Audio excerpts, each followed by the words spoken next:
छत्रपतींवरचा चित्रपट निर्माण करणं ही एक प्रकारे संधी असते तुम्हाला स्वतः प्रूव्ह करण्याची, की इतक्या पटकन त्याला सगळ्यांनी आपलंसं केलं. नक्कीच. त्यामुळे एक चांगलं वाटतंय, की प्रेक्षकांच्या या अपेक्षेवर तरी आम्ही खरे उतरलो. की आता कोणी मान्य करेल न मान्य करेल मला माहिती नाही, पण मला असं वाटतं अजूनही राजे रायगडावर आहे. नक्कीच.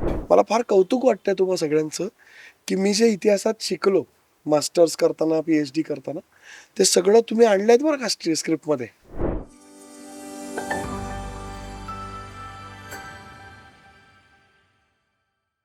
2026 आपल्या भेटीला आला आहे आणि ज्या पद्धतीने 2025 मध्ये खरंच खूप सुंदर असे मराठी चित्रपट आले, खूप चांगल्या चांगल्या प्रतीचे, खूप चांगले संहितेचे सिनेमे आपल्याला बघायला मिळाले आणि 26 मध्ये सुद्धा तेवढ्याच चांगल्या संहितेचे सिनेमे बघायला मिळणार आहे, यामध्ये काहीच वाद नाही. जानेवारी महिना आला आहे आणि जानेवारी महिन्याची शेवट कशी व्हावी, तर जानेवारी महिन्याची शेवट ही गोड आणि शौर्यगाथेने व्हावी असं बोलायला काही हरकत नाही. कारण का एक नवा कोरा सिनेमा आपल्या भेटीला येणार, त्याच सिनेमाचे ज्या शिवाष्टकाने संपूर्ण महाराष्ट्राला वेड लावलं. शिवाष्टक काय आहे, काय होतं, कसं होतं, या सगळ्या गोष्टी आपण जाणून घेतल्याच आहेत. पण आता त्या शिवाष्टकातलं एक नवं पुष्प आपल्यासमोर सादर होणार आहे आणि यामध्ये एक महत्त्वाची गोष्ट म्हणजे छत्रपती शिवाजी महाराजांची भूमिका कोण साकारणार, हे जे प्रश्न पडले त्या प्रश्नाला उत्तर सुद्धा मिळालं आहे आणि त्याच सिनेमातले सगळे कलाकार माझ्यासोबत सगळ्यात आधी दिग्पाल दादा आहेत. दिग्पाल दादा, खरंच खूप धन्यवाद. जो प्रश्न पडलेला आम्हाला सगळ्यांना, त्या प्रश्नाचं उत्तर फायनली आम्हाला मिळालं. खरंच खूप सुंदर सोहळा झाला पुण्याला आणि त्या पुण्याच्या सोहळ्यामध्ये बोलतात ना की ग्रँड काय असतं किंवा अशा पद्धतीने प्रेक्षकांसमोर सादर करणं काय असतं, तर ते तुझ्याकडून शिकावं, याच्यामध्ये काही वाद नाही. नवा सिनेमा, स्टारकास्ट काहीशी वेगळी, पण त्या स्टारकास्टमधले प्रत्येकाच्या भूमिका वेगवेगळ्या आहेत. हे सगळं पेलवत असताना ना, सगळ्या गोष्टी सुरू असताना ना, नवीन वर्षाची सुरुवात आपल्या सिनेमाने होते. हे सगळं मनामध्ये असताना एक मनाला खुशी सुद्धा असं की अरे चला भाई आहे, सुरुवात आमच्या सिनेमाने होणार आहे. काय सांगशील त्याबद्दल? सर्वात आधी जय शिवराय सगळ्यांना. जय शिवराय. आनंद तर नक्कीच आहे. 2 वर्ष लागली आम्हाला हे सगळं पुन्हा एकदा उभं करायला आणि या सगळ्यामध्ये अ, जसा प्रेक्षकांना आणि महाराष्ट्राला प्रश्न पडला होता, की छत्रपती शिवाजी महाराजांची भूमिका कोण करणार, तो एके दिवशी रायगडावर सुटला. आमच्या दृष्टीने रायगडाच्या मार्फतच सुटला, कारण अभिजित रायगड जिल्ह्यातलाच आहे. आणि त्यानंतर या चित्रपटाची उभारणी सुरू झाली. बरोबर. अर्थातच छत्रपतींवरचा चित्रपट निर्माण करणं ही एक प्रकारे संधी असते तुम्हाला स्वतः प्रूव्ह करण्याची, नक्कीच. कारण तुम्हाला अनेक अडचणींना तोंड द्यावं लागतं आणि छत्रपतींच्या आशीर्वादानेच आपण त्यातनं बाहेर पडतो. हा आमचा सगळ्यांचा सातत्याने अनुभव आहे, की कुठेही अडलो आपण तर ती अडचण जी येते ती तुमचा कस पाहणारी, परीक्षा पाहणारी असते. पण त्यावेळी तुम्ही जर सरेंडर झालात तर त्यावेळी ती नक्कीच तुम्हाला त्यातनं छत्रपतीच हात देऊन बाहेर काढतात. आणि ज्या प्रकारे अभिजितचं स्वागत झालं आहे आता प्रेक्षकांकडनं, तुम्हा सगळ्या माध्यमकर्मी मित्रांकडून, आणि मला कुठेतरी प्रत्येकाला असते तशी मला धाकधूक होतीच, की मी सगळ्यांच्या वतीने या शिवराज अष्टक मी पुढे नेतोय बुवा. बरोबर. तर सगळ्यांनी मला सांगितलं, की तू आम्हाला पुढे घेऊन जाणार आहेस, तर या कार्यक्रमाचा म्होरक्या तू आहेस, असं सगळ्या आमच्या सिनियर्सनी पण ठरवलंय. तर अशा वेळी मी जेव्हा सगळ्यांच्या वतीने अभिजितची निवड करतोय, तो महाराष्ट्राला आवडेल का, पटेल का, छत्रपती प्रत्येकाच्या मनातले वेगळे आहेत, नक्कीच. त्या सगळ्याशी त्याची छबी जुळेल का, हे सगळं प्रेशर मनामध्ये होतं. पण त्या कार्यक्रमामध्ये, त्या इव्हेंटमध्ये एक सेकंदही लागला नाही, इतकं अभिजितनी सगळ्यांना जिंकून घेतलं. छत्रपतींचा आशीर्वाद आमच्या सगळ्यांवर आणि विशेषतः त्याच्यावर आहे, असं आम्ही म्हणतो आणि मानतो सुद्धा, की इतक्या पटकन त्याला सगळ्यांनी आपलंसं केलं. नक्कीच. त्यामुळे एक चांगलं वाटतंय, की प्रेक्षकांच्या या अपेक्षेवर तरी आम्ही खरे उतरलो, की बाबा नवीन कलाकार आम्ही त्या ताकदीचा, तोडीचा त्यांच्यासमोर सादर करू शकलोय. अर्थातच चित्रपट पाहताना तुम्हाला अधिकाधिक जाणवेल, की अभिजितने किती मेहनत केली आहे, कशा पद्धतीने छत्रपती उभे केले आहेत. त्याकरता त्याची देहबोली, वाणी संस्कार, इतिहासाचा अभ्यास, गडकिल्ल्यांचा अभ्यास, अशा सगळ्या प्रोसेसमधनं तो गेलेला आहे पुन्हा एकदा. नक्कीच. म्हणजे ज्या पद्धतीने अंकितला आपण तयार केलं होतं, तसं वेगवेगळ्या गडांवरती आम्ही दोघं जण फिरलो. पुण्यामध्ये दिग्विजय प्रतिष्ठानमध्ये त्यांनी हॉर्स रायडिंगचं पुन्हा एकदा पॉलिशिंग केलं. उत्तम रायडर तर तो हो हो आहे, हो, ते आम्हाला आपण बघायला सुद्धा पाहिलंच. मिळालं. हो, तर म्हणजे एवढ्या लांबून घोडा पळवणं हे नाही शक्य होत आणि सगळ्यांना असं. जनरली घोडा गॅलप करत येणं. बरोबर. मी स्वतः रायडिंग शिकलेलं आहे, त्याच्यामुळे मला माहिती आहे त्यातल्या अडचणी काय. पण ते सगळं त्यांनी पुन्हा पॉलिश केलं तिथं जाऊन. मला येत आहे अशी कुठलीही गोष्ट त्यांनी ठेवली नाही. सगळ्यात महत्वाचं होतं, की कोरी पाटी घेऊन तो आला. वा. मी काही वर्ष या इंडस्ट्रीत काम केलंय, मी अमुक एवढ्या मालिका केल्यात, अमुक एवढ्या ऐतिहासिक मालिका केल्यात, हे सगळं त्याच्या जमेला होतं. किंवा या शिवाष्टकातला मी भाग सुद्धा राहिलो आहे. हा, तर त्यामुळे मला माहिती आहे, मला येते, असं घेऊन तो काही आला नाही. तो पहिल्यापासून हेच म्हणत होता की सर, मी किंवा माझे गुरु शामराव जोशी, ते आमच्या समोर बसताना तो हेच म्हणत होता की मला काही येत नाही, तुम्ही मला पहिल्यापासून शिकवा. वा. अक्षरशः वर्णमाला ज्याला म्हणतो आपण, स्वर आणि व्यंजन, इथपासून आम्ही काम केलं एकत्र. क्या बात आहे. आणि मग त्यातून आता छत्रपती साकारायचा प्रयत्न केलाय. यामध्ये गंमत अशी आहे की छत्रपतींच्या तोंडी मराठी भाषा आहे, हिंदी भाषा आहे. दरबारात उभं राहिल्यानंतर त्यांनी फारसीमध्ये वाद घातला होता औरंगजेबाशी, हा हा हा. पण आपण फारसी घेतली नाहीये. हम्म. पण राजस्थानी जी मूळ पत्र आहेत हम्म. ज्याच्यामध्ये महाराजांच्या संवादांचा उल्लेख आहे, बरोबर. त्या राजस्थानी जुमल्यांचा आपण आधार घेतलेला आहे. तर अशा प्रकारे त्याला अनेक भाषांमध्ये विहार करायचा होता. गंमत म्हणून सांगतो, आपल्याकडे बऱ्याच लोकांना हे माहिती नसेल की महाराजांना पोर्तुगीज सुद्धा अवगत होती. पुढच्या काही काळात मी त्याचेही पुराव्यासकट मांडणी क्या बात करीन. आहे. हा. तर हे सगळं आम्ही सातत्याने बोलत राहिलो आणि हे करत राहिलो, आणि त्यातून रणपती शिवराय स्वारी आग्रा हा चित्रपट आता आकाराला आलेला आहे. आजपर्यंत आपण हे समजत आलो की आपल्याला शिकवलं गेलं की आग्र्याहून सुटका, आग्र्याहून सुटका. बरोबर. महाराज नाईलाजाने आग्र्याला गेले.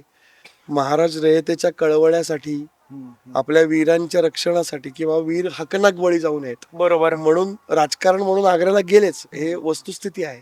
परंतु त्यामध्ये छत्रपती शिवाजी महाराजांसारखा वीर काय विचार करू शकतो नक्कीच. आणि जगावेगळी काय मांडणी करू शकतो, हे त्यांनी त्यांच्या आधीच्या सगळ्या मोहिमांमध्ये दाखवलंय. बरोबर. जे कुठल्याही माणसाने विचार केला नव्हता.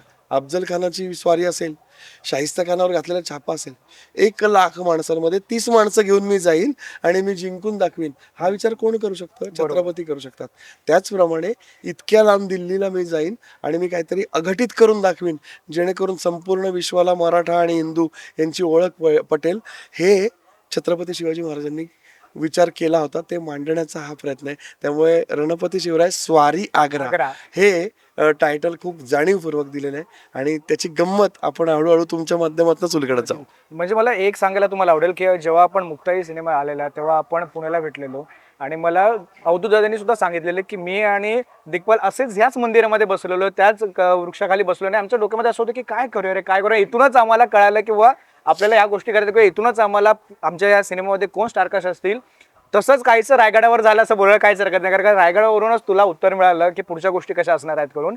मला महाराजांची भूमिकांवर अभिजित तुला विचारायला आवडेल की ह्याच्यामध्ये पण गप्पा मारल्या आणि सूत्राकडून थोड्याफार प्रमाणात कळालेलं की महाराज कोण असणार आहे. पण आता असं होतं ते सूत्र जाणून पण आता असं होतं की आमचं सुद्धा असं की खरंच तो चेहरा दिसेल का, कारण ह्याच्या आधी महाराजांची भूमिका खूप कलाकारांनी केली आणि त्यांची प्रत्येक कलाकारांची वेगळी छाप, प्रत्येक कलाकारांची वेगळी भूमिका प्रत्येक प्रेक्षकांच्या मनामध्ये घर करत आहे.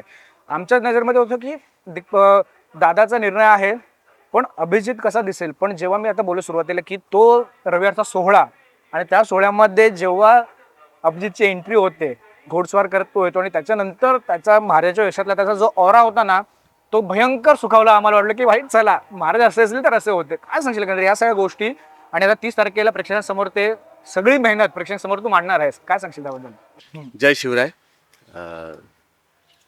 शूटिंग सुरुवात व्हायच्या आधी ना आम्ही रायगडावर गेलो होतो, बरोबर. आणि महाराजांच्या चरणी नतमस्तक झाल्यावर मी महाराजांना एवढं सांगितलं की आता हे शिवधनुष्य हाती घेतोय, त्याच्यात यश द्याच, आणि ते सांभाळायला दिग्पाल सर आहेत, आमचे गुरुजी शामराव जोशी आहेत, बाकी सगळी मंडळी आहेत, म्हणजे मेकअपमध्ये अतुल मस्के असेल आणि स्टारकास्टची बाकीची आहे, सहकलाकार आहेत, ते सामावून घेतीलच. पण मला असं वाटतं ऑनस्क्रीनपेक्षा ऑफस्क्रीन ती जबाबदारी माझ्याकडून पार पाडली जावी, वा. आणि तो आशीर्वाद नेहमी डोक्यावर ठेवा. आणि तुला सांगू, आत्ता मी शूटिंग संपल्यावर पण गेलो होतो 1 तारखेला, 1 जानेवारीला रायगडावर, आणि तेव्हा सुद्धा मी तसंच समाधीच्या इथे महाराजांच्या डोकं ठेवलं आणि सांगितलं हे सगळं व्यवस्थितपणे पार पाडू दे. आणि अचानक माझ्या डोक्यावरनं लहान असा हात आला. मला माझ्या अंगावर काटा आला की मी पटकन बघितलं तर एक लहान मुलगा होता, आणि त्याने डोक्यावर असा हात ठेवला. आता कोणी मान्य करेल न मान्य करेल मला माहिती नाही, पण मला असं वाटतं अजूनही राजे रायगडावर आहे. नक्कीच. आणि त्या छोट्या छोट्या गोष्टींमधून ना ते जाणवतं.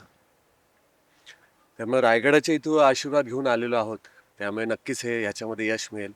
याची खात्री आहे. नक्कीच नक्कीच नक्कीच. पण जसं दिग्पाल दादांनी सांगितलं की सुरुवातीपासून अभ्यास केला, म्हणजे दादांनी पण सांगितलं की तो जेव्हा आम्ही रिडिंगला बसलो किंवा आम्ही जेव्हा त्यांच्या गुरुजींना भेटलो तेव्हा तो अभिजित आम्हाला स्वतः बोलला की मला काहीच येत नाही, तुम्ही जे मला सांगाल तिकडून मी शिकायला तयारी आहे माझी, आणि त्या सगळ्या गोष्टी सुटल्या आहेत. पण एक असतं ना की जेव्हा कलाकार छत्रपती शिवाजी महाराजांची भूमिका निभावतो ना, तेव्हा त्या कलाकाराच्या मनामध्ये सुद्धा थोडीफार धाकधूक असते. माझा नावाचा विचार केलाय खरा, पण मी सुद्धा त्या सगळ्या गोष्टी पेलू शकेल का, किंवा मी सुद्धा जेव्हा तो पेहराव अंगावर घेईल माझ्या, किंवा जेव्हा तो महाराजांचा मेकअप किंवा जिरेटोप जेव्हा मी घालेन, तेव्हा मी खरंच मला आरशामध्ये बघताना स्वतः वाटेल की बाबा थोड्याफार प्रमाणात का होईना मी आता महाराजांच्या सारखा दिसायला लागलोय, किंवा त्यांच्या पायापर्यंत पोहोचायची आम्ही हिंमत केली आहे. ह्या सगळ्या गोष्टी होत असताना कलाकाराच्या मनामध्ये जी भीती असते, ती धाकधूक असते, ती आतापर्यंत आहे तशी धाकधूक, की आता थोड्याफार प्रमाणात खुल्ला आहे माणूस हा? नाही, खरंच जेव्हा सरांनी सांगितलं ना तेव्हा खूप धाकधूक होती. म्हणजे जे थिएटर करताना त्यांना माहिती असेल, जाणवेल त्यांना, की थिएटरमध्ये कुठलाही प्रयोग असेल तर पहिल्यांदा जेव्हा आपण स्टेजवर पाय ठेवतो तेव्हा जे मनामध्ये असतं आणि तेव्हा जी धाकधूक असते ना, ती धाकधूक होती. पण दिग्पाल सरांचं विजन मला माहिती होतं नक्कीच. आणि त्यांनी विचार केलाय, त्यामुळे त्यांनी काहीतरी बघितलं असणार, त्यांना काहीतरी जाणवलं असणार. पण आता ते आपल्याला सत्यामध्ये उतरवायचं आहे आणि त्याच्यामध्ये 100% द्यायचं आहे. मला करायचं होतं की ह्याच्यामध्ये जीव तोड आयुष्यामध्ये जे काही कष्ट केलेले नाहीत, म्हणजे अभिनयासाठी म्हणा, बाकीच्या सगळ्या गोष्टींसाठी म्हणा, बॉडी लँग्वेज असेल, बॉडी स्ट्रक्चर असेल, वाणी संस्कार असतील, त्या सगळ्यासाठी जीव तोड मेहनत घ्यायची तयारी होती माझी आणि मी ती घेतली असं मला वाटतं. आणि सरांनी डिझाईन जे केलं होतं, म्हणजे तुला सांगू, सकाळी लवकर उठायचो, म्हणजे सर पण माझ्यासोबत असायचे. 6 वाजता उठल्यानंतर आम्ही 7 वाजता वर्कआउट करायचो जिममध्ये जाऊन. मी, सर, निखिल सर पण होते आणि प्रशांत इंगळे म्हणून आहे जो येसाजी कंक करतोय. आम्ही चौघे एकत्र वर्कआउट करायचो. त्याच्यानंतर आल्यानंतर डाएट होतं. डाएटमध्ये पण म्हणजे खरंच मला असं वाटतं की हे प्रोडक्शनचे आभार मानावे लागतात, मानेन मी. कारण डाएटचा सुद्धा त्यांनी खूप माझा विचार केला होता. म्हणजे माझं जे कॅलरी मी इनटेक किती ठेवायला पाहिजे, बॉडी स्ट्रक्चर काय पाहिजे महाराजांचं ह्या फिल्मसाठी, त्याचा सुद्धा विचार करून त्या पद्धतीचं डाएट होतं. त्याच्यानंतर मी गुरुजींकडे जायचो, तिथे वाणी संस्कार व्हायचे आणि गुरुजींचा एवढा अनुभव आहे आणि म्हणजे काय म्हणतात, अलंकारिक भाषेत सांगायचं झालं ना तर मी त्यांच्या समोर बसलो ना की मी ब्लिंक पण करत नाही. कारण मला असं वाटतं त्या एक ब्लिंकमध्ये ते असं काहीतरी सांगतील आणि ते माझ्याकडून निसटून जाईल, एवढं ते भरभरून देत असतात. नक्कीच. तर त्यामुळे मला खूप म्हणजे प्रचंड फायदा झाला. कारण वाणी संस्कार हे सगळं जे शेड्यूल होतं, त्याच्यानंतर वाणी संस्कार झाले, परत मी ऑफिसला यायचो. ऑफिसमध्ये मला पुस्तकं दिली जायची, सर चांगली चांगली पुस्तकं रेफर करायची. ती पुस्तकं वाचून मी त्या घटनेमध्ये काय काय, एकतर छत्रपती शिवाजी महाराज त्या वयामध्ये जे होते त्या वयापर्यंत त्यांच्या आयुष्यात काय काय घडलं, ती एक क्रोनॉलॉजी सगळी लिहून काढली होती. आणि तो खूप म्हणजे त्याचा जो अभ्यास होता तो खूप अभ्यास केला, ती क्रोनॉलॉजी लिहून काढली आणि कुठल्या कुठल्या घटनांमुळे काय काय प्रभाव पडला असेल त्या सगळ्या गोष्टींचा विचार करून मग संध्याकाळी परत बॉडी लँग्वेजवर चर्चा व्हायची, बॉडी लँग्वेज काय असायला पाहिजे. आणि ह्या सगळ्या एक एक गोष्टी करत गेल्यामुळे ना, म्हणजे शूटिंगचा जेव्हा पहिला दिवस होता त्यामुळे थोडंसं माझं एक मनाची धाकधूक जी कमी झाली होती. आणि नंतर मी म्हणजे मला असं वाटतं सरांच्या यांनी आशीर्वादाने आणि छत्रपती शिवाजी महाराजांच्या कृपेने ते यशस्वीपणे पार पाडले. नक्कीच नक्कीच. जे आता आम्हाला बघायला सुद्धा मिळतंय सगळ्या सोशल मीडियावर खरंच चांगल्या पद्धतीने रील व्हायरल होतात आहेत. कारण का सध्या सोशल मीडिया असं माध्यम आहे ना, तिकडे जर पटलं ना तर ते भयंकर चांगल्या पद्धतीने पसरत आहे, नाही पटलं तरी पसरतं, असं होतं ते. मला स्मिता तुझ्यासोबत गप्पा मारायला आवडेल. पुन्हा एकदा शिवाष्टकामधली एक नवीन भूमिका, आणि कशी नवीन भूमिका ना, जी आम्ही तेव्हा त्या सोहळ्यामध्ये ऐकले की थोडंफार प्रमाणे वाईट वाटणार का ही भूमिका वाटायला यावी, पण त्या भूमिकेचा सुद्धा तेवढाच महत्त्वाचा अभ्यास आहे, तेवढीच ती भूमिका सुद्धा साकारणं किंवा ती भूमिका तेवढीच महत्त्वाची सुद्धा आहे. सगळ्या गोष्टी जमल्यात. 30 तारखेला आता प्रेक्षकांसमोर यायचं आहे. काय सांगशील एकंदरीत? जय शिवराय. जय शिवराय. तू म्हणालास तसं की शिवराज अष्टकाचा आम्ही भाग झालेलो आहोत आता, त्यामुळे दिग्पाल सर आता आम्हाला कुठली भूमिका विचारणार याच्यासाठी आम्हीच उत्सुक असतो की आता या चित्रपटामध्ये आम्ही काय काम करायचंय. बरोबर. असं ते झालेलं आहे. पण जेव्हा त्यांनी मला सांगितलं, कारण काही याच्यामध्ये एक तर स्त्री पात्र फार कमी कमी असतात. हो. आणि जे आहे ते आपले ठरलेले आहेत, त्याच्यामुळे जे उरतं मला असं वाटतं तर ते त्यामध्ये त्यांनी माझ्यासाठी बेस्ट विचार केला. आणि मला छान वाटतंय की कलाकार म्हणून आपल्याला कायम वेगवेगळे एक्सपेरिमेंट करायला आवडतच असतात. नक्कीच, कलाकार नक्कीच. म्हणून मला छानच वाटलं की मला जहा आरा करायला मिळतेय, जी औरंगजेबाची बहीण आहे, आणि जिची सुरत लुटली होती, आणि जे महाराजांनी त्यावेळेला सुरत लुटून त्यांचं मनोबल कमी केलं होतं. तर हे हे सगळ्या परिस्थितीमध्ये त्या जहाराची परिस्थिती कशी आहे, तिची मानसिकता कशी आहे, ह्याचा अभ्यास करून ते उतरवणं. शिवाय आपण आता एक वेगळ्याच अटायरमध्ये दिसणार बरोबर, आहोत, जो की मी बरोबर. यापूर्वी कधीही केलेला नाहीये. तर आपण कसे दिसू, हम्म. तर हे सगळं हे करत असताना कलाकार म्हणून खूप छानच वाटत असतं, कारण असे चॅलेंजेस आपल्याला आवडत असतात. नक्कीच. आणि वेगळं मला काहीतरी मांडायचं आहे, भाषा वेगळी आहे त्याच्यामध्ये, त्यामुळे परत काहीतरी नवीन शिकायला मिळणार आहे. तर हे सगळं माझ्यासाठी इतकं नवीन होतं, त्यामुळे अर्थातच चांगलं वाटलं. आणि शिवराज अष्टकाचा भाग कुठल्याही प्रकारे व्हायचं हे एक माहिती नाही, हे आमच्या टीम मध्ये आहे. म्हणजे नक्कीच. ते म्हणजे असं बोलायला काही हरकत नाही की दिग्दर्शक दिग्पाल लांजेकरांनीच जर आपलं निवडलंय म्हणजे तिकडून आपलं ऍडव्हेंचर सुरू होणार आहे, हे सगळ्यात महत्वाचं. तुमची कोणती भूमिका असू दे, पण त्या भूमिकेला ना धरून एक नवीन प्रवास सुरू होतोय, हो. असं बोलायला काही हरकत नाही. नक्कीच. अरे महाराजांनी त्याची निवड केलेली आहे. एवढं नक्कीच. शिवधनुष्य पेलण्यासाठी त्याला तिथे काय त्याला निवडलंय महाराजांनी. आणि आम्ही मावळे आहोत सगळे. म्हणजे आज मी जहाज आरा जरी करत असले तरी मला असं वाटतं की कार्य आपल्या अष्टकाचं आहे ना. बरोबर. हा, मग काय हरकत नाही. आणि मग त्यामुळे ते छान करायचं आहे. आणि त्या बरोबरीनं किती गोष्टी शिकायला मिळतात. मी नक्कीच. दर इंटरव्ह्यू मध्ये म्हणते की आता दिग्पालनी यावेळेला काय आम्हाला दिलेलं आहे शिकण्यासाठी, आम्हाला कुठल्या गोष्टी दिलेल्या आहेत. आपण संत ज्ञानेश्वरांवर शिकलो म्हणजे त्या संदर्भातली पुस्तकं वाचली, त्या संदर्भातला आपला आध्यात्मिक इतिहास कळला, मग संत बरोबर. तुकारामांवर. आता हे करत असताना त्याचा इतिहासाचा अभ्यास एवढा आहे की आम्हाला प्रत्येक प्रोजेक्ट मधून छान छान कळत जातं रे. नक्कीच, जहाराची एवढी माहिती अदरवाईज मला कळली नसती, नसतीच कळली. हो हो. ती या प्रोजेक्टमुळेच कळते आहे. आणि त्यामुळे शिवाजी महाराजांचं इतकं कौतुक वाटतं. म्हणजे अगेन आपण फक्त शिवाजी महाराज की जय म्हणतो ना, त्याच्या मागे त्यांचं कर्तृत्व मोठं माहितीये, म्हणजे केवढं आहे, त्याच्यात केवढा विचार आहे. हे आता हे काम करत असताना, इथलं वाचन करत असताना, त्याच्याकडनं स्क्रिप्ट ऐकताना, त्याच्याकडनं गोष्टी ऐकताना दिग्पालकडून, ह्या गोष्टी आणखीन मनामध्ये रुजत जातात आणि आणखीन छान वाटत जातं की आपण खूप मोठी गोष्ट करत आहोत, कारण या अष्टकाचा आपण भाग आहोत. मला असं वाटतं की जहा आरा वेगळी दिसणार आहे. म्हणजे स्मिता म्हणून मला एक वेगळ्या रूपामध्ये तुम्हाला मी बघायला मिळेल, पण त्यासाठी सुद्धा मेहनत घेतलेली आहे. नक्कीच. होय होय प्राध्यापक होय. शामराव जोशी आमचे, ज्यांच्याकडे वाणी संस्काराचे मी धडे घेते, तर त्यांनीच उर्दूचं पण माझ्याकडून काम करून घेतलं. दिग्पालनी रिहर्सल्स करून घेतल्या, कारण नुसतीच भाषा येऊन उपयोगाचं नव्हतं, तर ती गिव्ह अँड टेक खूप इम्पॉर्टंट होती. आणि त्यातले अर्थ बऱ्याचदा कळायचे.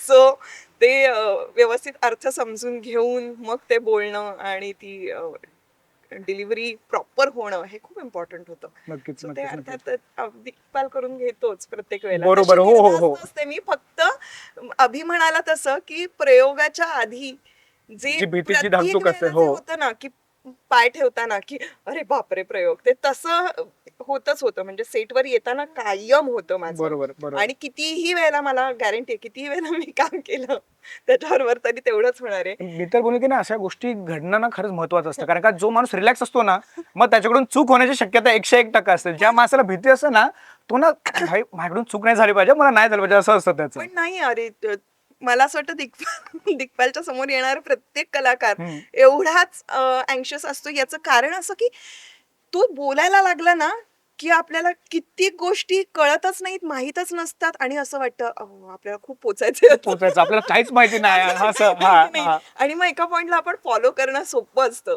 की तू सांगशील ते आम्ही करू. करू. नक्कीच नक्कीच. मला दिग्पाल सर तुम्हाला विचारायला आवडेल की ह्याच्या आधी सुद्धा शिवाष्टकातले जेवढे पण सिनेमा आहेत त्याच्यामध्ये ना इतर कलाकारांची सुद्धा खूप चांगली फौज होती. म्हणजे महाराजांवर जरी चित्रपट असला तरी महाराजांसोबत त्यांचे मावळे सुद्धा तेवढेच महत्वाचे होते. प्रत्येक छोट्या मावळ्या मित्र, छोटा मावळा किंवा मोठा मावळा असं बोलणार नाही, प्रत्येक मावळ्याचं तेवढंच महत्व होतं, ते प्रत्येक मावळ्याचं तेवढंच काम होतं. आग्रास्वारीमध्ये सुद्धा जेवढं आम्ही इयत्ता 4थीच्या पुस्तकामध्ये राजा शिवछत्रपती या पुस्तकामध्ये जेवढं आम्हाला वाचायला मिळालं आहे त्याच्यापेक्षा काहीच वेगळं आम्हाला सिनेमामध्ये बघायला मिळालं, ह्याच्यामध्ये काही शंका नाही आहे. पण कलाकारांची फौज, प्रत्येक कलाकाराला साजेसं असं कॅरेक्टर बोलण्यापेक्षा साजेशा अशा मावळ्याचा किंवा साजेशा अशा प्रत्येक व्यक्तीला कॅरेक्टर असं मिळणं तेवढंच महत्त्वाचं होतं. काय सांगाल एकंदरीत त्या कास्टिंग बद्दल सुद्धा? आणि भली मोठी कास्टिंग आहे यावेळी सुद्धा आणि प्रत्येकाचा रोल तेवढाच दमदार आणि तगडा सुद्धा आहे. काय सांगाल? अ, एक आमच्या टीमवरती जो नेहमी एक आता आरोप होऊ लागला की आता ह्यांच्यातच करतात. बरोबर. पण जर नीट पाहिलं चित्रपट तर तसं नाहीये. खूप नवीन लोक हळूहळू जॉईन झालेत होय होय. ह्या कुटुंबाला आणि बरोबर. कुटुंबाचा भाग बनलेत. आणि मग कुटुंबाचा भाग बनलेत तर बनलेत असं नक्कीच. झालंय ते. बरोबर, म्हणजे बरोबर. पहिले काही चित्रपट हे दोघंही नव्हते चित्रपटांमध्ये. आता ते पहिलेपासून. आता हा मग त्याच्यानंतर हे पुढे आलेत बरोबर. आणि त्याच्यात नवीन भर पडतेच आहे. आणि नक्कीच. सुदैवाने आपली टीम अशी आहे की त्या सगळ्यामध्ये नवीन लोकांना सामावलंही जातं, नवीन लोकांना या टीम बरोबर असणं आवडतं. या चित्रपटात पुनीत इस्सार काम करतायत. आपल्या बरोबर आधी मुकेश ऋषींनी काम केलंय, अनुप सोनींनी काम केलंय, राहुल देवांनी काम केलंय. म्हणजे हिंदी चित्रपट सृष्टीतल्या पण अनेक लोकांनी काम केलं. पुनीत इस्सार या चित्रपटामध्ये आहेत. अमिषा ठाकूर नावाची एक अभिनेत्री हिंदीतनं येते. अभिलाष चौधरी नावाचा एक अत्यंत गुणी नट आम्हाला याच्यामध्ये सापडलाय. वा. हे सगळे हिंदी केडरमधनं आलेत. पण त्यांना पहिल्यांदा आपल्या सेटवर आल्यावर असं कळलं की अगदी पुनीत सर पण असं म्हणले की अरे आपका प्रोडक्शन लगता नहीं है, ये रीजनल लेवल का प्रोडक्शन है. या लेवलचे सेट्स आपले लागलेले आहेत नक्कीच. या चित्रपटामध्ये. आणि अशा पद्धतीने म्हणजे पुनीत इस्सार आल्यानंतर मी हा विचार करत होतो की आज अभिजित शिवाजी महाराजांची भूमिका करतो आहे. तर छत्रपतींची भूमिका करत असताना अभिजितची जी पर्सनॅलिटी आहे, दिसणं, त्याच तगडा उंचापुरा तो आहे आणि त्याला इंटिमिडेट करणारी अशी पर्सनॅलिटी मिर्झा राजांची असली पाहिजे नक्कीच. की ते तेवढे भारत असतं. आणि पहिल्यांदा कल्पना ऐकता क्षणी पुनीत सरांनी होकार दिलेला आहे. म्हणजे असं नाही झालं की मला स्क्रिप्ट ऐकवा, काय करा. ऑब्व्हियसली शिवराज अष्टकाची पुण्याई माझ्या मागे होतीच. पण मी जेव्हा पुनीत सरांना ऐकवायला गेलो की सर मला असं वाटतं की तुम्ही मिर्झा राजांची भूमिका करावी, हिंदी डायलॉग आहेत पण तुम्ही ते करू शकता हिंदी राजस्थानी तुमच्या एक्सपर्टीजनी आणि अनुभवाने. बरोबर, म्हणजे आपण बरोबर. लहान असल्यापासून महाभारतमध्ये त्यांना बघत आलोय. होय म्हणून होय. अनेक वेगवेगळ्या भूमिकांमधून. आणि आता ह्या भूमिकेसाठी ती फॅन मुवमेंट होती माझी. मी बोललो पण वा. त्यांना की म्हटलं सर ही फॅन मुवमेंट आहे हा, की हा. मला कधी वाटलं नव्हतं की मी तुमच्याबरोबर बसेन, उठेन, चहा पिईन. त्यांना चहा बाय द वे खूप आवडतो, ते माझ्यासाठी मागवायचे सेटवर. आणि तर त्यांनी त्यांचं स्वतः ते मास्टर्स आहेत हिस्ट्रीमध्ये, क्या बात आहे. वा. म्हणजे अकॅडमिकली. त्यामुळे त्यांना स्क्रिप्ट जेव्हा ऐकवली तेव्हा ते म्हणले अरे मला फार कौतुक वाटतंय तुम्हा सगळ्यांचं की मी जे इतिहासात शिकलो मास्टर्स करताना, PhD करताना, ते सगळं तुम्ही आणलंयत बरं का स्क्रिप्टमध्ये. हे एका नॉन मराठी माणसाने म्हणणं ही एक कॉम्प्लिमेंट आहे आपल्या टीमसाठी. नक्कीच. आणि अशा रीतीने अनेक नवीन मुलं याच्यामध्ये सामील झाली. आमचा प्रशांत इंगळे जो आता नाव घेतला अभिजितनी, इसाजी कंकनची भूमिका इथून पुढे साकारणार आहे. प्रशांत इंगळे हा गेल्या वर्षीचा पुणेश्री आहे. त्याचं फील्डच वेगळं आहे. पण तो गेले 3 सिनेमे सातत्याने आपल्या 40 मुलांमध्ये काम करतोय. बरोबर. उत्तम देखणा मुलगा आहे आणि अभिनयही उत्तम करतो. आणि आज त्याला आपण पुढे आणलंय. अशा पद्धतीने त्याच्यामध्ये डेव्हलपमेंट होती आणि कास्ट आणि एकूण कुटुंब मोठं होतं. आणि त्यामुळे नवीन चेहरे, एक नाविन्यपूर्ण गोष्ट, हे सगळं आपल्याला आता या चित्रपटामधून नक्की बघायला मिळेल. याचं स्केल कर्नाटकापासून राजस्थान पर्यंतचे व्हिज्युअल्स आपल्याला याच्यामध्ये बघायला मिळणार. वा वा. त्याकरता आपण जोधपूरला जाऊन शूटिंग केलंय. अशा पद्धतीने अनेक प्रयोग आपण या चित्रपटासाठी करतो. नक्कीच. नाही, मला त्याबद्दलच तुम्हाला प्रश्न विचारायला आवडेल कारण का ना, जसं मी सुरुवातीला बोललो की राजा शिवछत्रपती इयत्ता 4थी माझ्यासाठी पहिलं कोणतं पुस्तक असेल इतिहास वाचायचं म्हणजे तेच पुस्तक होतं. आणि मला असं वाटतं की दुर्दैव आहे की आत्ता ते पुस्तक सुद्धा छोटं होत गेलंय. कारण का मी माझ्या नंतरची बॅच असेल त्यांना फक्त राजा शिवछत्रपती पुस्तक माहिती आहे. नंतर ना पूर्णपणे ते कमी होऊन ना एकदम एवढूसं पुस्तक राहिलं. ते आता मी बघतो ना, माझी भाची आहे, एवढूसं पुस्तक राहिलं. त्याच्यामध्ये महाराजांबद्दल गोष्टी आहेत पण त्याच्या व्यतिरिक्त सुद्धा खूप गोष्टी होत्या. त्या गोष्टी आता कुठेतरी कमी होत चालल्या आहेत. मात्र असं वाटतं की दिग्पाल सर तुमच्या या शिवाष्टकामधून ना आत्ताची जी पिढी आहे त्या पिढीला किमान सिनेमाच्या मार्फत तरी कळतील की महाराज कोण होते, काय होते, आणि महाराजांच्या आजूबाजूला जी मावळे होते त्यांचं किती कर्तृत्व होतं. या सगळ्या गोष्टी होत असताना ना आग्रा स्वारी दाखवणं सुद्धा तेवढं चॅलेंजिंग असतं. कारण का खूप मोठी स्वारी, खूप मोठी तो पूर्ण स्केल, आणि तो स्केल कॅमेऱ्यामध्ये बसवून एका दिग्दर्शकाला सुद्धा तेवढं पेलवण्याची गोष्ट महत्त्वाची असते. या सगळ्या स्केलकडे किंवा या सगळ्या दृष्टीकडे तुम्ही कशा पद्धतीने बघता? खूपच बरोबर आहे की आत्ता हा जो सिनेमा आहे याचा पहिला कट 4.5 तासाचा होता. अरे बापरे. मग त्यातल्या अति महत्त्वाच्या गोष्टी निवडून त्या सगळ्या महत्त्वाच्या गोष्टीच आम्ही त्या दाखवण्याचा प्रयत्न केलाय. त्यात सुद्धा आमचा कल याच्याकडे होता की आपल्याला ही गोष्ट माहिती आहे की महाराज गेले, महाराज अडकले, महाराज पेटारात बसून निष्ठून आले. निष्ठून आले. हो हो, ही एक ढोबळ मानाने 4 ओळींची कथा आपल्याला माहिती आहे. माहिती आहे. पण याच्या मागे काय काय घडलं असेल इतकं सोपं आहे का? ज्या सुलतानाच्या दरबारामध्ये जगभरातले त्या काळचे जे सगळे क्रूरकर्म शहेनशाह होते हे नतमस्तक होत होते. अशा क्रूरकर्म शहेनशाहच्या दरबारात जाऊन धाडकन त्याच्या तोंडावरती त्याला अद्वा तद्वा बोलून येणं, आपल्या राज्याची गरिमा राखणं, अभिमान बाळगणं आणि तो अभिमान ठामपणे तिथे मांडणं आणि त्याच्या चुका दाखवणं त्याला. नक्कीच. म्हणजे महाराज जे जे काही बोललेत ना, तुम्ही आता चित्रपटात ऐकाल, याला सगळ्याला ऐतिहासिक पुरावे आहेत माझ्याकडे. क्या बात आहे. वा. तर ते सगळं बोलणं आज त्या चित्रपटात आणलेलं आहे. ते जे बोललेत ना, तर तुम्हाला प्रश्न पडल्याशिवाय राहत नाही की या माणसामागे कुठली ताकद उभी होती. दैवी शक्ती त्यांच्या मागे उभी होतीच, पण स्वतः छत्रपती हे इतके कर्तृत्ववान आणि इतके वीर होते आणि इतके मुत्सद्दी होते की त्यांनी तिथे पाऊल टाकायच्या आधी जी तयारी केली होती ना, ती औरंगजेबालाही माहिती होती की जर मी आता या माणसाला हात लावला बरोबर बरोबर तर माझ्या बाबतीत काय काय घडू घडू शकतं. Yes. इतका राजकारणी तो सुद्धा होता. आणि म्हणून त्यांना लांब उभं ठेवणं असेल किंवा काय, ह्याच्यामध्ये केवळ त्यांचा अपमान करणं हा हेतू नाहीये. हे सगळं त्या चित्रपटात एक राजकारणाचा उहापोहा म्हणतो ना, नक्कीच. तो दिसणार आहे. म्हणजे आग्रा स्वारीमधून ना आम्हाला राजकारण काय असतं किंवा महाराजांनी कसं ते राजकारण केलं किंवा त्याच्या डोक्यामध्ये काय सुरू असतं त्या सगळ्या गोष्टी बघायला मिळतात. फक्त जर तुम्ही म्हणलं की फक्त ढोबळ एक कथा नाही, तर त्याच्या पाठीमागच्या सुद्धा गोष्टी बघायला मिळणारच आहेत. बरोबर आहे, कारण महाराज असे उठून नाही गेले आग्र्याला. बरोबर. त्याच्या अगोदर बहिर्जी गेलाय, हम्म. काही काळ त्यांनी काम केलंय, तिथे लोकांच्या गाठीभेटी घेतल्यात. आजच्या काळात आपल्याला सगळ्यांना आता ह्या सगळ्या गुप्तहेरांच्या चित्रपटांमुळे त्यातले टर्मिनॉलॉजी माहिती आहे. हो हो. मुळे त्या काळात त्यांनी तिथे आग्र्यात जाऊन ऍसेट्स बनवलेत अच्छा. की अमुक माणूस आपल्यासाठी काम करेल, तमुक माणूस तिथे उभं राहील, बरोबर. हे करेल. बरोबर.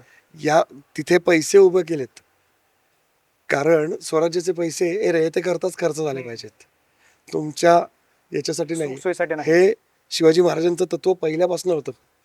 तर हे सगळं करण्यासाठी तिथे पैसे पण उभे केलेत त्या लोकांनी. किती मोठी गोष्ट आहे. नक्कीच. आज आपण बघतो की एखादं आपल्या स्थानिक लेवलची जी स्वायत्त संस्था असते तिथले लोक पण एक अभ्यास टूर काढतात हो. आणि भला मोठा निधी खर्च करून येतात जनतेचा टॅक्स मधनं आलेला. ते महाराजांनी नाही केलं कधी. तर ते तिकडं स्वराज्याच्या भल्यासाठी गेलेले असून सुद्धा ते पैसे त्यांनी तिकडं उभे केले, त्याचे ऐतिहासिक पुरावे आहेत आपल्याकडे. तर हे सगळं त्याच्यात बघायला मिळणार आहे. महाराजांकडनं आजच्या काळात काय मिळेल, या कथेतनं काय मिळेल? महाराज गेले कसे आग्र्यामध्ये? महाराज गरीब गाईसारखे नाही गेलेत, महाराज राजासारखे गेलेत. नक्कीच नक्कीच. म्हणजे महाराज हत्तीवरून आग्र्यामध्ये प्रवेश केलाय त्यांनी. 8 हत्ती त्यांच्या मागे उभे होते. तर हे जेव्हा एखादा सामान्य माणूस आग्र्यातला बघतो तेव्हा तो म्हणतो पॉवर आहे. याला म्हणतात पॉवर प्ले. ही सायकोलॉजिकल पॉवर प्लेची गोष्ट आहे. नक्कीच. त्यांनी विशेष कपडे तयार केले होते, त्याला पॉवर ड्रेसिंग असं म्हणतात आजच्या काळात. पर्सनॅलिटी ग्रूमिंगच्या सो कॉल्ड त्या सगळ्या ह्याच्यामध्ये. तर हे पॉवर ड्रेसिंग त्यांनी केलेलं होतं दरबारात जाण्यापूर्वी. या सगळ्याचा सायकोलॉजिकली आपण विचार करू, हे आजच्या तरुणांनी शिकण्यासारखं आहे. नक्कीच. म्हणून हा चित्रपट जेव्हा आजचे तरुण बघतील, छत्रपतींचा अभिमान, आदर आणि पूजा म्हणून तो बघायलाच पाहिजे प्रत्येक महाराष्ट्रीयन माणसाने आणि तरुणाने. पण मी काय काय माझ्या रोजच्या जीवनात शिकू शकतो हे जर बारकाईने या चित्रपटात शोधायचा प्रयत्न केला तर खूप सापडेल असं मला वाटतं. वा, नक्कीच. नाही, खरंच खूप भारी वाटतंय.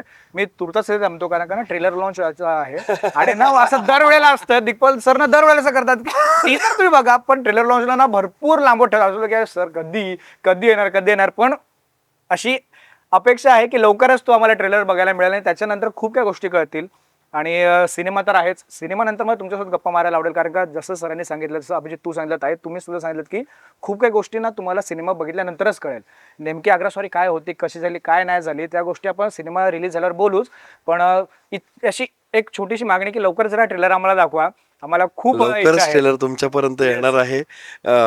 येत्या आठवड्याभरातच त्याचंही तुमच्यापर्यंत सगळं निमंत्रण पोहोचणार. नक्कीच. नाही, खरंच खूप भारी वाटतंय. तुर्तास मी थांबतो. पुन्हा एकदा धन्यवाद. शिवाष्टकातलं एक नवं पुष्प आमच्या समोर मांडलंय, एक नवीन चेहरा, महाराजांचा चेहरा आमच्या समोर घेऊन येते, त्याबद्दल आणि तुमच्यासोबत तुमच्या संपूर्ण टीमला ऑल द व्हेरी बेस्ट. जय शिवराय. जय शिवराय.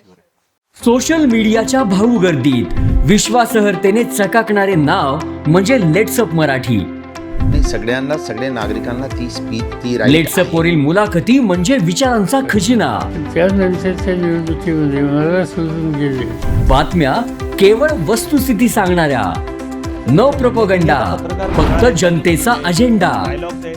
क्योंकि आने वाला कल जाने वाला है, जाने वाला कल आने वाला है. राजकारण, मनोरंजन असो की क्रीडा क्षेत्र, महाराष्ट्राची स्पंदने संवेदनशीलतेने टिपणारे माध्यम म्हणजे लेट्सअप मराठी.